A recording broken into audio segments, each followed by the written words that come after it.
Kalau kita pakai bahan yang harusnya professional use, yang harusnya hanya boleh digunakan untuk profesional dan kita gunakan, satu jelas mereka nggak tahu kapan ini harus digunakan, kapan ini nggak boleh digunakan. Istilah medisnya indikasi sama kontraindikasi. Kalau dari kapan penggunaannya aja nggak tahu, otomatis resikonya juga akan meningkat. Karena setiap tindakan medis itu punya resiko. Salah satunya dari yang paling ringan, giginya jadi sensitif, ngilu.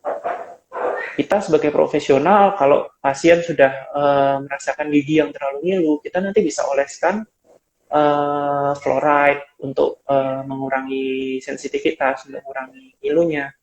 Terus kalau kita nggak tahu gimana cara menanganinya, kita justru jadi in pain, kita jadi kesakitan setelah melakukan bleachingnya.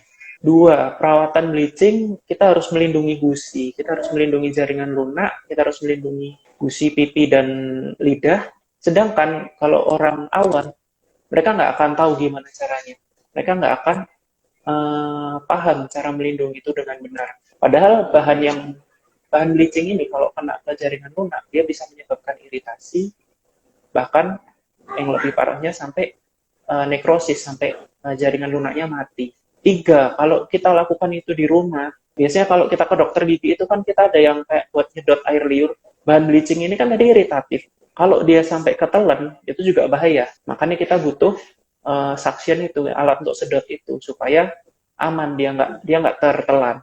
Terus kalau dia bisa dijual bebas, terus kita nggak tahu pemakaian bahan ini terlalu sering, dia bisa menyebabkan kerusakan pada gigi. Struktur giginya rusak, dia jadi lunak, dia jadi kasar, makan nempel, pewarnaan nempel, hasilnya justru nggak maksimal, dan malah bisa merusak gigi. Dia jadi gampang berlubang.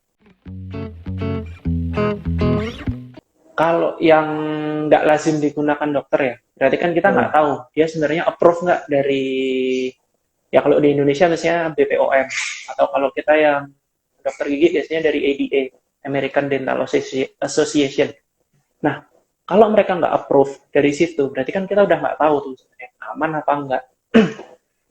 Bisa jadi yang cuma dioles langsung putih itu bukan memutihkan, tapi justru karena kerasnya dia bahan, dia langsung ngikis. Jadi bukannya memutihkan, tapi menipiskan gigi itu. Kan bisa jadi gitu. Nggak aman lah. Jadi kalau memang itu ada dijual bebas, bahan-bahan yang nggak jelas, ya yang perlu kita pertanyakan, ya satu, dia udah approve belum dari badan yang resmi? Dia udah approve belum ya? Kalau di Indonesia paling gampang BPOM-nya.